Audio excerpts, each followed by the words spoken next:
Should you start a YouTube channel in 2022? That's my question for you today. Today, I'm going to tell you my story, why I started a YouTube channel, and why I think you should or shouldn't start a channel going into 2022. Let's do this. I uploaded my first video on November 18th, 2015. 2 months later, to the day, my mother passed away. When I first started my YouTube channel, I was running a family law firm. For those of you that don't know what a family law firm is, that basically means I was helping married couples get divorced. That was basically it. And truth be told, I hated it. I didn't enjoy the clients. I didn't enjoy the work. I didn't enjoy going to court. There was really nothing fun about that aspect of practicing law. I liked being a lawyer, but I didn't like doing that. I was looking for a new way to expand the reach of my firm and potentially attract a different type of legal client that wasn't a family law client. I was looking for happiness. I was looking for joy in the way I practiced law. I was looking for a sense of purpose to my life. I wanted to go back to the days where I actually enjoyed practicing law. I knew that family law was never going to fill that void for me. Going back to that fall of 2015, I had been a lawyer for about 10 years at that point, practicing on my own. We had 3 small kids at home. My wife was a stay-at-home mom, and my mom was sick. I was burned out. Money was tight. Life was not good. I mean, now that I'm saying it out loud, I realize that life was tough. We were going through some tough times back then. And so I needed to make a change, and I honestly, I wish I kept a journal and I could go back and read about what I was going through when I posted that first video, but I don't. Actually, I might. Hold on a sec. All right, so where was I? Yeah, I was stressed, money was tight, and I just went and did a little bit of research on the computer to see where I was at mentally. And it looks like back then I was experimenting with some different business ideas that were not necessarily related to practicing law. And so that leads me to believe that I was in this place where I needed a change. Something had to change.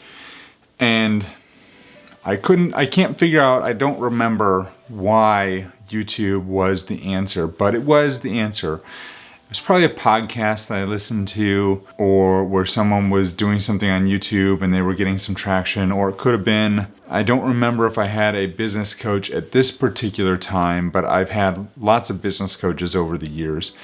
And I do remember distinctly there was a period back in like 2013, 14, 15 where the coaches that I was using for my law practice were telling us video is going to be the next big thing. You really need to do more video. So it could have been that. I honestly don't know. But I did know that, and I do know that back then I was probably feeling as if I didn't do something, nothing was ever going to change. And I needed a change. I needed a major change. Or I'd be looking back at my life in 5 or 10 years and, you know, it would be, nothing would have changed.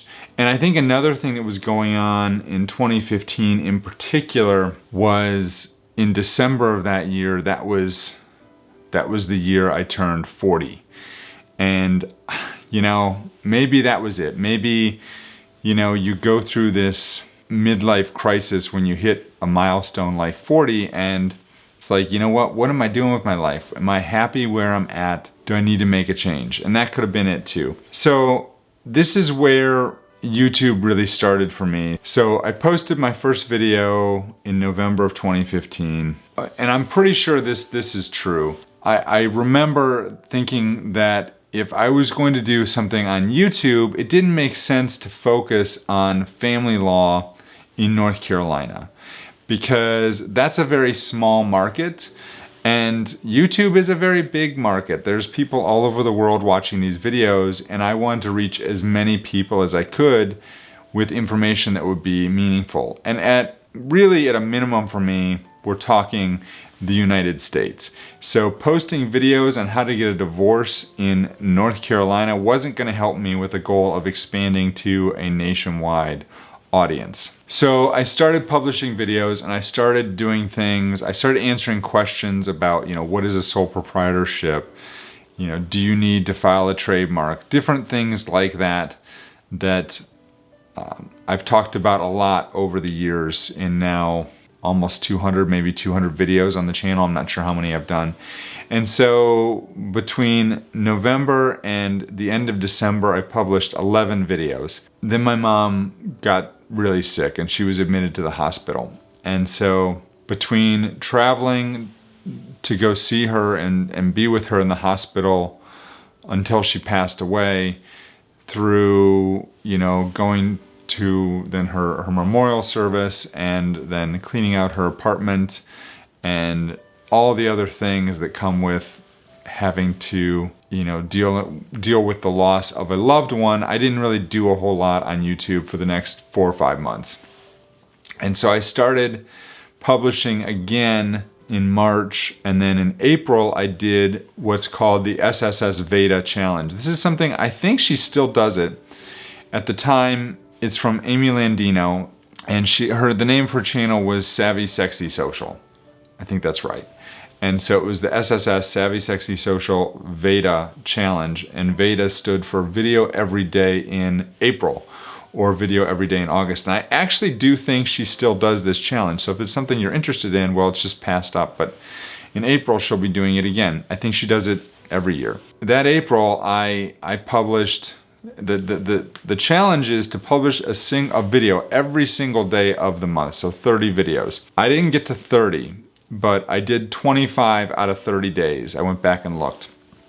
So I got 25 videos published, and they're all corny. Like, who's your superhero, and who did you most look up to as a child, and what's your favorite thing to do to pamper yourself, and things like that. I mean, they're corny video titles.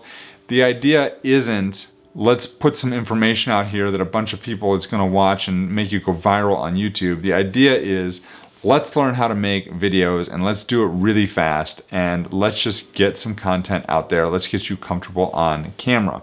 And that's what I did. It was a quick record a 2-3 minute video, talk about the question of the day, go online, edit it real quick in iMovie, I think is probably what I was using, and publish it. It took a lot longer then than it does now, because even a short 2 or 3 minute video was taking a long time to process and export and upload and all those things. Now I can do it in like the snap of fingers, but it took a lot longer then. So April ended, and then I stopped, and eventually, and then I went back to it, and eventually I started to get some traction. And now here I am sitting, 6 years later at almost 130,000 subscribers. And YouTube has quite literally changed my life in a good way for sure. And so let's talk about why. Maybe I'm going to give you 3 reasons why you should not start a YouTube channel. If you're thinking about starting a YouTube channel and you're like, why this is why I want to do it, and it's one of these reasons, do not start a YouTube channel. You're wasting your time. The first reason is money. Don't start a YouTube channel for money. YouTube is not going to make you rich. I mean, it could make you rich. I mean, there are people out there that start a channel and within, a month they've got 10 million subscribers on their channel and they're getting brand deals and life is good. That's probably not going to happen to you. So do not start a channel thinking that you're going to get rich. And certainly do not start a channel if you think you're going to get rich overnight, because that's just not going to happen. There go the dogs again. Time for some coffee. Get that out of the way. If you're thinking YouTube, money, no, don't do it. I mean, YouTube can help you earn more money.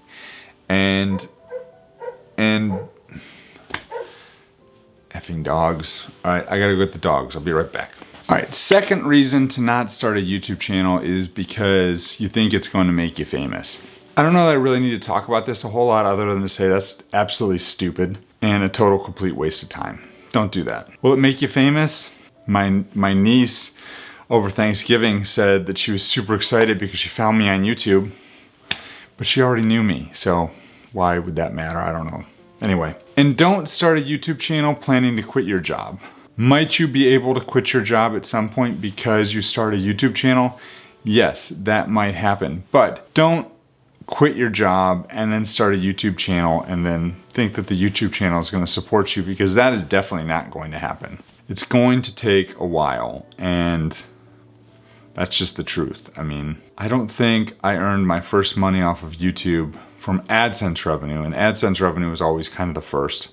Might not be. I mean, some people earn money from, you know, I know there's creators out there for sure that have less than 1,000 subscribers that are making millions of dollars from YouTube, but because of other products they have or affiliate offers that they have. But yeah, don't quit your job and then think, oh, I'm going to start a YouTube channel and that's going to be the thing for me. That's not going to happen. So those are 3 reasons not to start a YouTube channel: money, fame, and to quit your job.